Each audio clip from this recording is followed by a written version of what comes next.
population of more than 1. Mr. Ruwan Eder Singh, who is the president of Good speaker, Federation of Chambers. our friend Ruwan is, I will put my word on the paper to read it out. So, Madam Guna Sikara, Senior Director General, SARC Division of the Ministry of Foreign Affairs, Sri Lanka, Mr. Ruwan Eder Singh, President of the Federation of Chambers of Commerce and Industries of Sri Lanka, and SARC Chamber of Commerce and Industries, Mr. Gamini Gunasekara, Governor of Sri Lanka National Arbitration Center, Mr. Tusanta Vijimana, the immediate former Director General of the and a very good friend of the SARC Arbitration Council, dear colleagues and from the Federation of Chambers of Commerce and Industry, Sri Lanka National Arbitration Center, business community and legal entities. Excuse me. A very good morning and welcome to the workshop on importance of SARCO as a regional arbitration center for development of trade and investment and the context of arbitration in Sri Lanka. It's indeed a great privilege and pleasure for me and my colleagues to be in this beautiful city of Colombo once again. It was sad to hear that the health condition of the Honorable Minister was avoiding him to attend this event. But I thank Madam Gunasekara, Senior Director General of the SARC Division of Ministry of Foreign Affairs, for taking out time of her busy schedule to join us today for this event. We are very grateful to have her here. It's indeed a pleasure for me to thank the President of the Federation of Chambers of Commerce and Industries of Sri Lanka and SARC Chambers of Commerce and Industry and his colleagues for all support they have provided for today's event. I believe without their support, this event would have hardly taken place today. Last but not least, I'm very grateful to each of you joining us for this event today. Distinguished guests, ladies and gentlemen, as you are aware, the 24th session of the Council of Ministers of Foreign Affairs of SARC in Islamabad envisioned that a regional arbitral institution should be established, and as a result, the agreement on establishment of SARC Arbitral Council was signed during the 13th summit in Dhaka. The establishment of the SARC Arbitration Council depicts the vision of the member states to harness the huge trade and investment dispute resolution potential of the SARC region. When different traders undertake business transactions, they certainly have good intentions to carry out their trade deals faithfully and smoothly to earn a well-deserved profit. However, it's a matter of common experience that in spite of the best efforts, disputes do arise during performance of business contracts, and they arise for various reasons.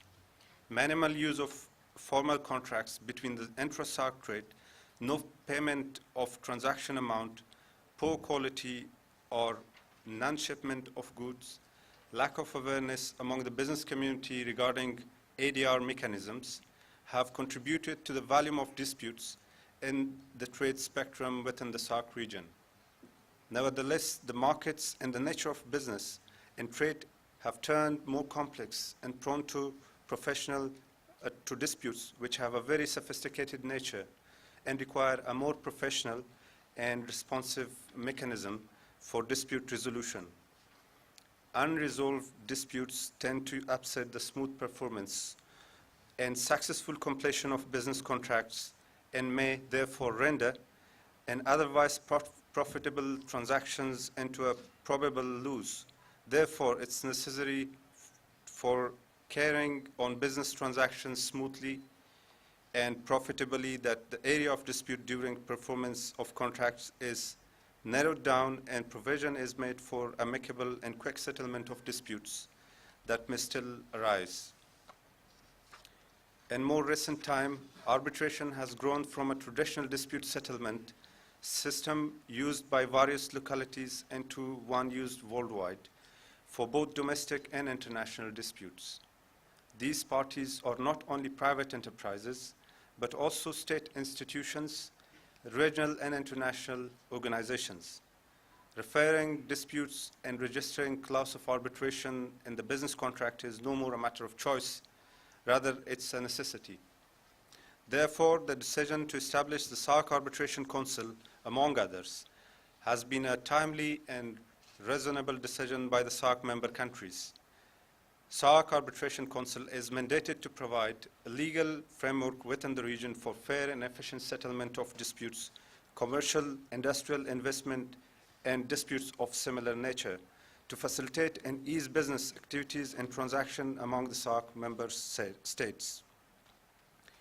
Further, as part of its objectives, SARCO promotes the growth and effective functioning of national arbitration institutions and acts as coordinating agency and the SARC dispute resolution system. It coordinates the activities and assists existing institutions concerned with arbitration within the region, render assistance in conduct of ad hoc arbitration proceedings, and assist in the enforcement of arbitral awards. Since its creation in 2010, the Council has embarked to pursue the objectives mandated by the member countries. The Council is creating a viable working relationship between the national arbitral institutions and the region, the apex trading bodies of member countries, and also organizing and coordinating the alternative dispute resolution activities in member states.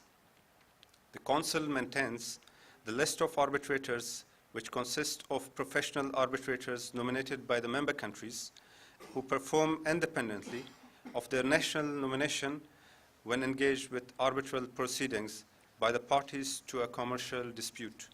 The Council is robustly pursuing the objective of performing arbitration and conciliation in the region through dissemination seminars, workshops, publications, and technical outreach activities.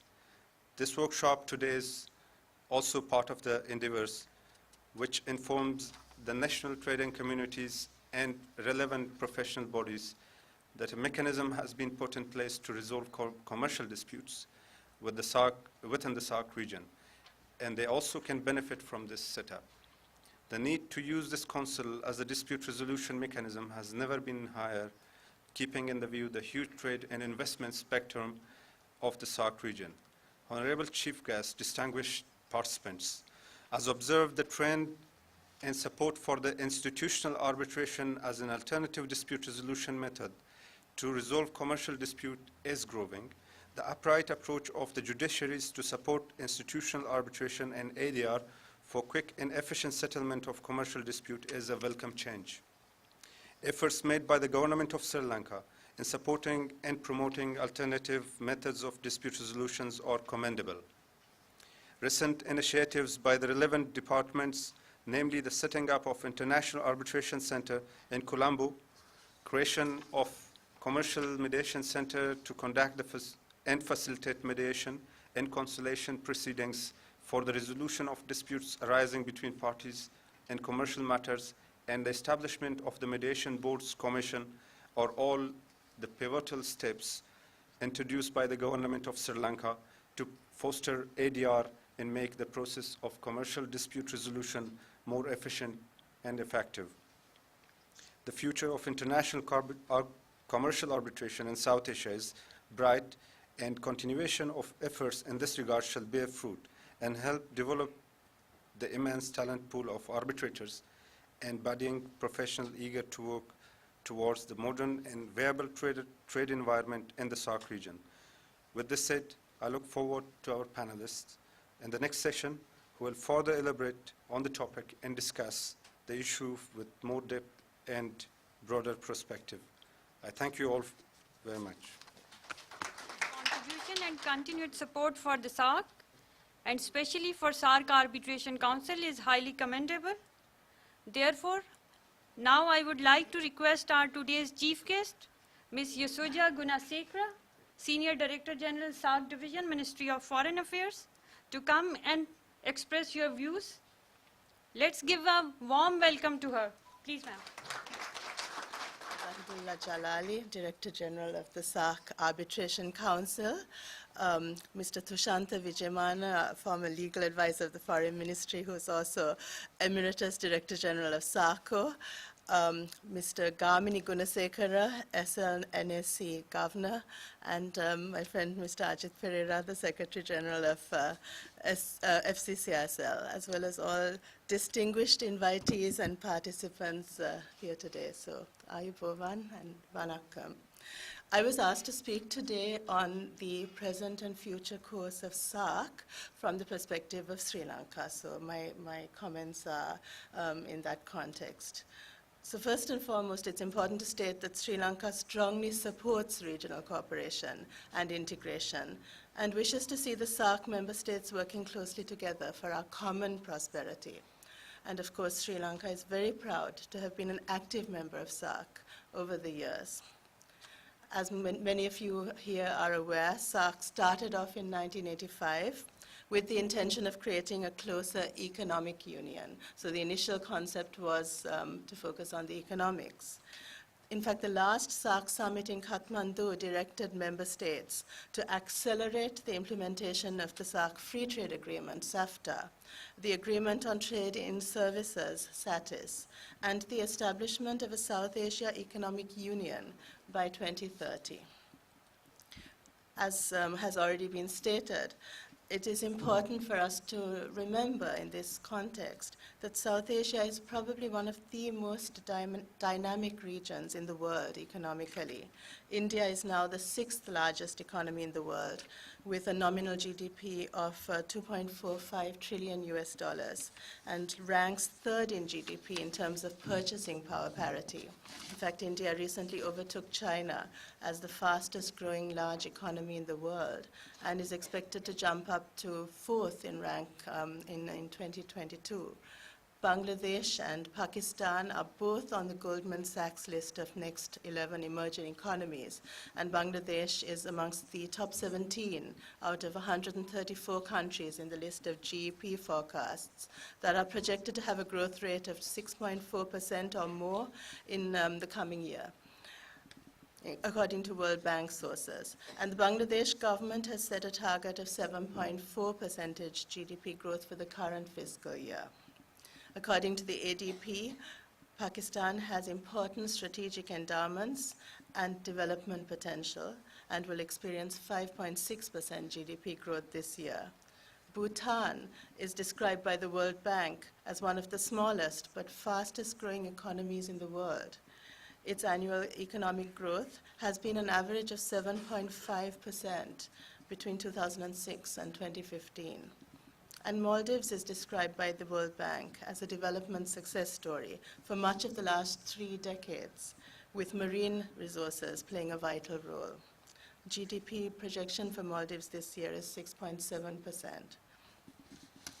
So whilst regional cooperation within SARC is going through challenging times, as we all know, given tensions between countries in the region, particularly India and Pakistan, this does not prevent the business community, represented by most of you here today, strengthening business-to-business connectivity in the region.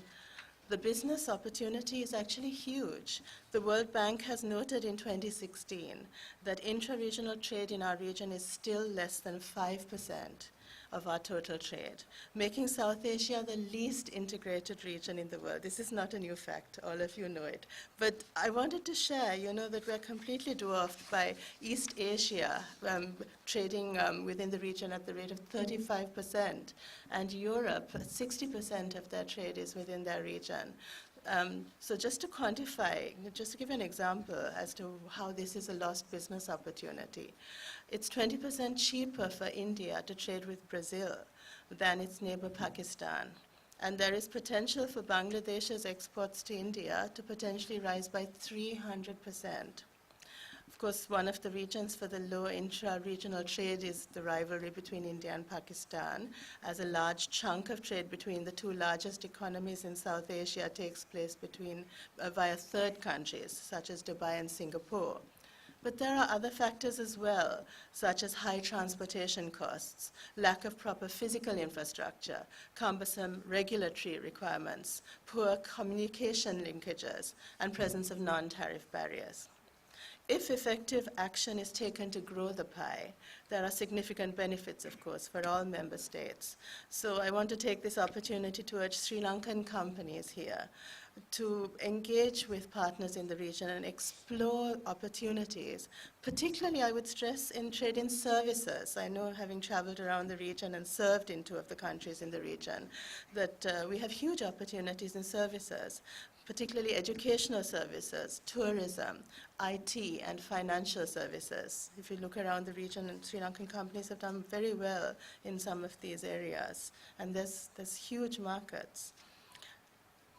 2 key components that could expedite regional integration are robust transport and energy networks, and South Asian countries have already signed a framework agreement on energy cooperation, whilst Bangladesh, Bhutan, India, and Nepal have signed a motor vehicle agreement to ensure seamless flow of passenger and cargo traffic, and that's already being implemented. It's in the process of being implemented quite effectively.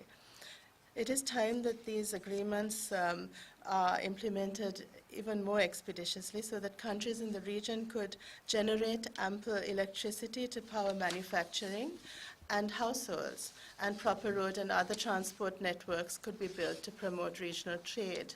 This will provide intra-regional investment opportunities and encourage partners from outside the region also to invest in our region. I also wanted to highlight that the Afghan government, Mr. Jalali is from Afghanistan, has outlined its vision to serve as the utility corridor connecting the energy-rich Central Asian nations to energy-poor South Asia. And Afghanistan is also proposing a number of railroads, a railroad beltway that will provide new opportunities to connect South Asia with Central Asia and even China. We had a very interesting discussion at the Foreign Ministry yesterday with Director General Jalali, in which he highlighted his vision that SARCO and the SARC Chamber of Commerce and Industry should forge a mutually beneficial partnership. And of course, we strongly support him in this very useful initiative. And we were thrilled to hear that Mr. Ruwanendra Singh is also interested in working together with SARCO as the presidency of SCCI to bring about this useful engagement. This is something I think that will really bring down the cost of trade in terms of dispute settlement. It's actually a huge advantage in terms of business environment for SARC to have its own intergovernmental body mandated to provide a legal framework within the region for fair and efficient settlement of commercial, industrial, trade, banking, investment, and such other disputes, as may be referred to it by both member states and people. I believe today's program will give us a little bit more awareness as to how this facility can be utilized. So I'm looking forward to hear more about what the resource people have to share with us, because actually I also would like to know more about how we as the government of Sri Lanka can benefit from SARCO. I also wanted to share one more opportunity, since the majority of you are FCCSL members. One of the benefits of regional organizations is actually that regional bodies can work together. And there's a huge potential for SARC and ASEAN to work together. There's a lot of interest from ASEAN countries. So since Sri Lanka is now the presidency of SCCI, the SARC chamber, I would really see this as an opportunity for Mr. Edri Singh to organize maybe a SARC, ASEAN Trade and Investment Promotion Forum in Colombo, or business fair during the Sri Lanka presidency of SCCI. In conclusion, in Sri Lanka's view, the countries of South Asia have rich potential in terms of cooperation. Really, it's a blue ocean. There's unlimited cooperation potential. But we need to enhance our physical connectivity, our institutional connectivity, our information connectivity, and the trade and investment we actually do together towards mutually beneficial economic growth. So thank you all for your attention here today. Good morning, everybody. Ms. Yasoja Gunasekara, Senior Director General, SARC Division, Ministry of Foreign Affairs of Sri Lanka. Engineer Ruwan Edirisinghe, President, SARC Chamber of Commerce and Industry, and Federation of Chamber of Commerce and Industry, Sri Lanka. Mr. Saidullah Jalali, Director General, SARC Arbitration Council, SAPO. Ladies and gentlemen, today the discussion is about importance of SARC Arbitration Council, SARCO, as a regional arbitration center for development of trade and investment in SARC region, which is one of the largest regional organization with a population of nearly 1.8 billion. We are here to identify and discuss the challenges faced by institutional arbitration in SARC region through the context of arbitration in Sri Lanka. Ladies and gentlemen, there has been paradigm shift in the world economy and political order in the last 3 decades, and the world has become increasingly interdependent due to the adoption of globalization across the countries of all levels of development. The world economy is simultaneously becoming more regionalized and more globalized. The trend towards regional integration has been supported in many areas of regional policy initiatives, particularly in the field of trade and investment.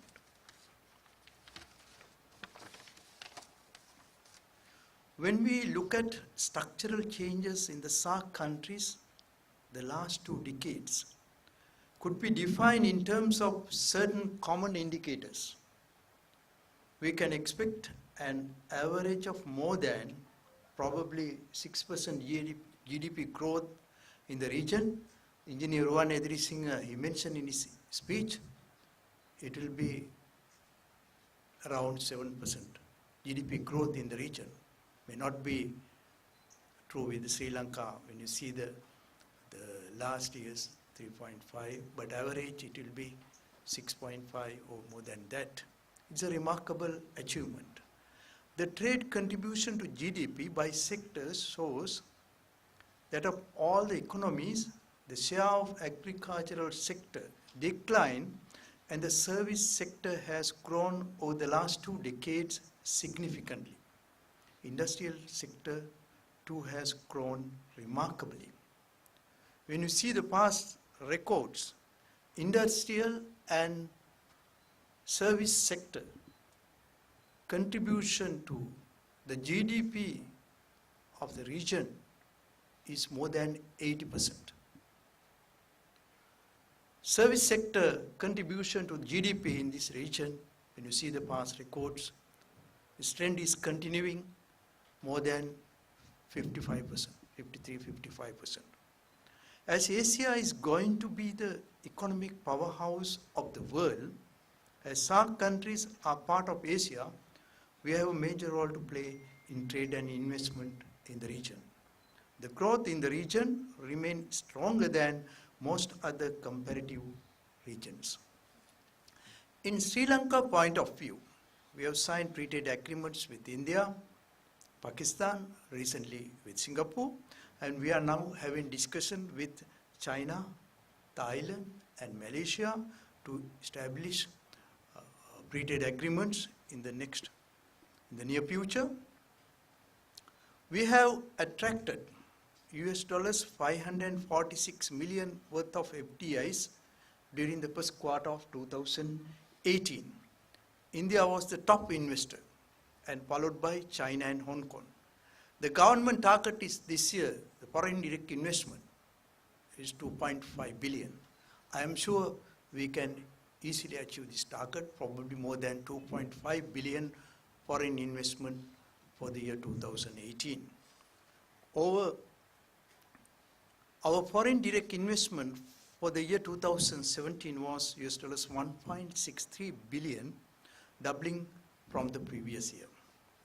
There are so many opportunities available in Sri Lanka as well as in our region for trade and investment. Disputes are inevitable. The investors are looking for an effective and efficient mechanism to resolve their issues or dispute.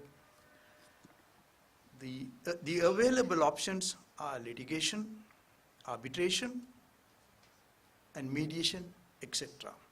As you know, litigation is time-consuming and expensive and open to public scrutiny. People often select arbitration because of its private nature in proceedings, and it is generally more informal, less expensive, and faster than judicial proceedings. I'm a member of Board of Governors of Sri Lanka National Arbitration Centre, SLNAC, the oldest institution in the country in the administration of arbitrations for the resolution of commercial disputes, established and incorporated in the year 1985. This institute is managed by Board of Governors, and it includes a representative from business sector such as National Chamber of Commerce, Ceylon National Chamber of Industries, Premier Industrial Chamber in Sri Lanka, Women's Chamber of Commerce and Industries, Construction Contractors Association, and also from reputed professions such as engineering, banking, architecture, quantity surveying, and law. This is a very, very strong institute. The issues we are now discussing in our organization, SLNAC, the time duration for arbitration. Complete the arbitration procedure within stipulated time period. Delay in arbitration could be avoided. Making procedural order, setting the timeline for the conduct and delivery of arbitration awards after assessing the scope of arbitral proceedings. If necessary, the deadline could be extended for valid reasons. The next issue, what we are discussing right now, address the unique issues in the conduct of international trade and investment arbitrations. Maybe we have to review our arbitration rules to confirm the current practices in international trade and investment. Ladies and gentlemen, Sri Lanka National Arbitration Centre has operated more than for the last 33 years very successfully, having on a monthly basis the arbitral hearings of more than 100. So annually we have nearly 1,300 to 1,400 arbitral hearings at our center. I am sure SLNC has lot to share with SARCO Regional Arbitration Center for development of trade and investment in the region. Thank you. Introducing her national export strategy with us. So please welcome her. Mr. Jalal from SARCO, and Miss Yashoda Gunasekara, Mr. Ruwanedri Singh and Mr. Gunasekara, and ladies and gentlemen. On the subject of trade and investment, I appreciate the efforts of the FCCISL for creating the opportunity to introduce the national export strategy at this forum. Economic development is an urgent priority within the government of Sri Lanka. For this purpose, Ministry of Development Strategy and International Trade for the first time has taken the initiative to formulate a national export strategy, which is known as NES, to direct the export, promotion and development efforts of this country. The NES is a comprehensive program formulated through extensive public-private stakeholder consultations and address the national issues of the policy and regulatory framework, export diversification, innovation, market entry, compliance, and trade and logistic hub of Sri Lanka. This relates to everything that the head table was addressing. And just to take you forward, that Sri Lanka has taken this initiative to take the exports to the next level. The policy framework includes a new approach to growth based on the principles of a social market economy, which will seek to foster innovation and entrepreneurship to facilitate skill-based technological change as a driver of productivity and economic growth in the new global economic landscape. Technical assistance was provided to the government by the International Trade Center, UNITC from Geneva, and the formulation of the NES was undertaken under the leadership of Export Development Board. With the endorsement of the Cabinet approval to NES strategy in June 2018, all ministries and authorities now share the responsibility in supporting the implementation of this strategy. And I take this opportunity and I invite all chambers, associations, exporters to take advantage of this opportunity to drive Sri Lanka as an export hub driven by innovation and investment. Finally, I'd like to share with you a video clip that in branding Sri Lanka under the export strategy, and we have actually in this strategy, we have captured 6 products from 6 product sectors and 3 trade facilitation sectors. And you can get the idea fully from the video that we share. And under this initiative, now it's not the ministry program, but it's a national program. So all of you will be part of entire Sri Lanka, and all exporters will be part of this initiative. And please have a look at it and take it forward. Thank you.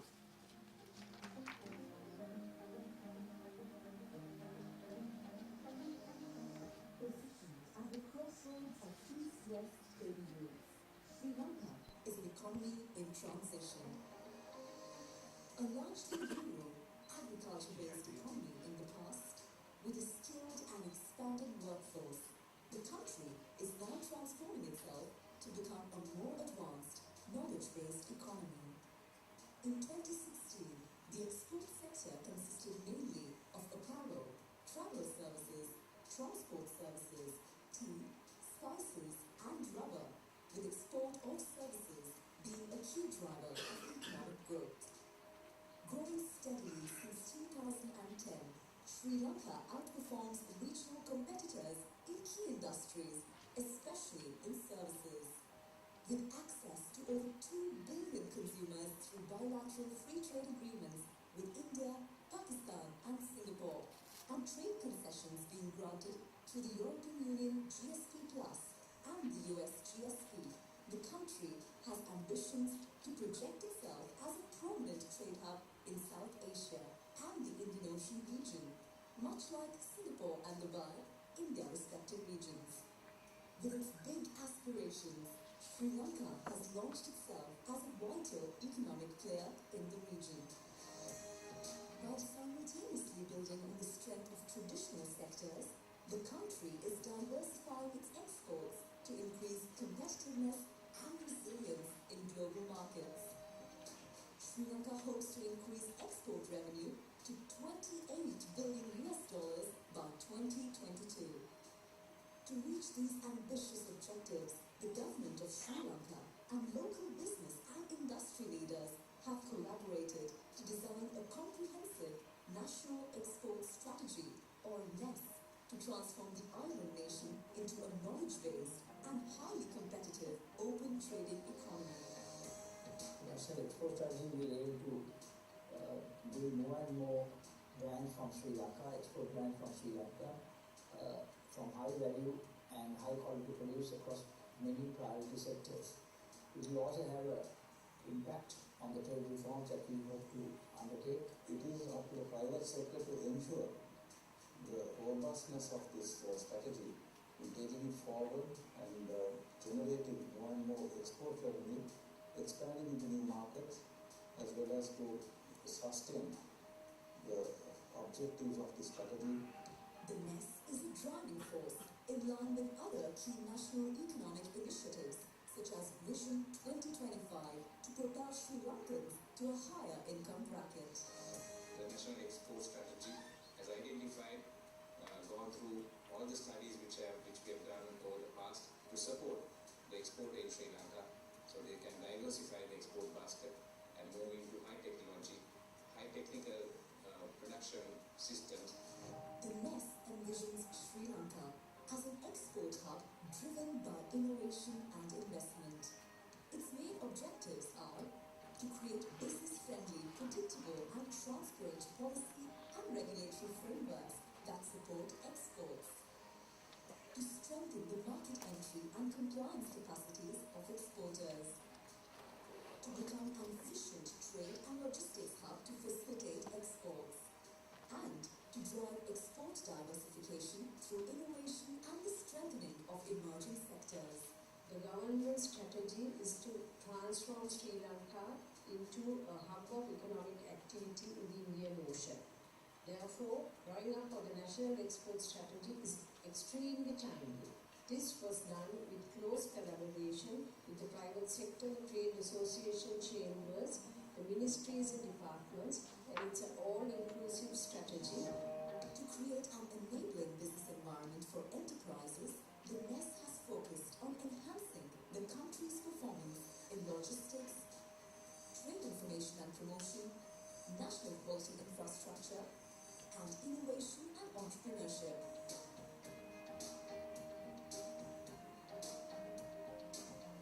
With the national export strategy coming into place, we have a properly thought through framework in which all sectors of exports can grow.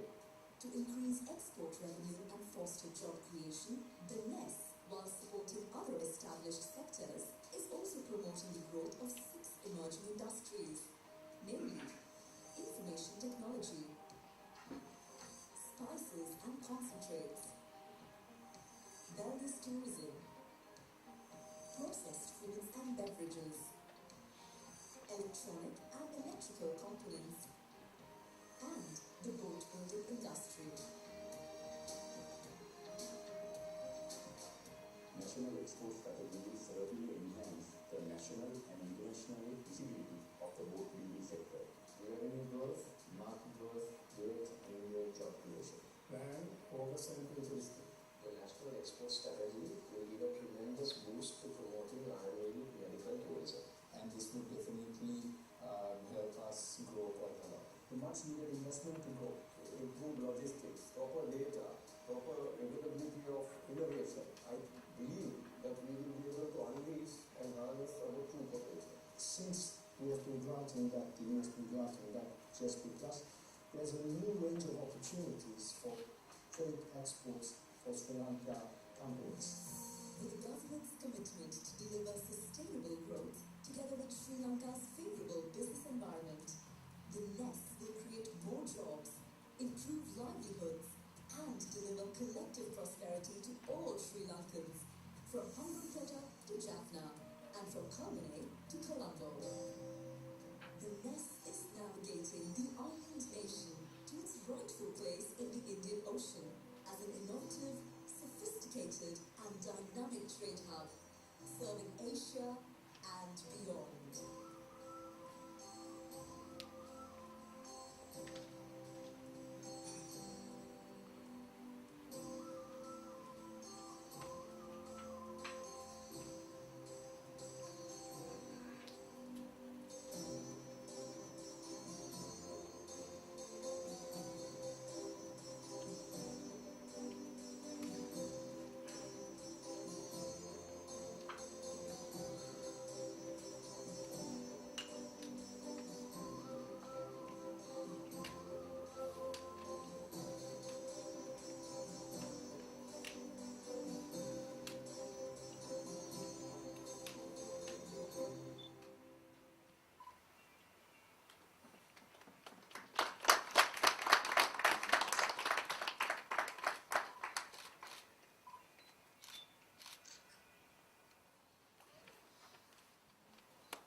Thank you, sir.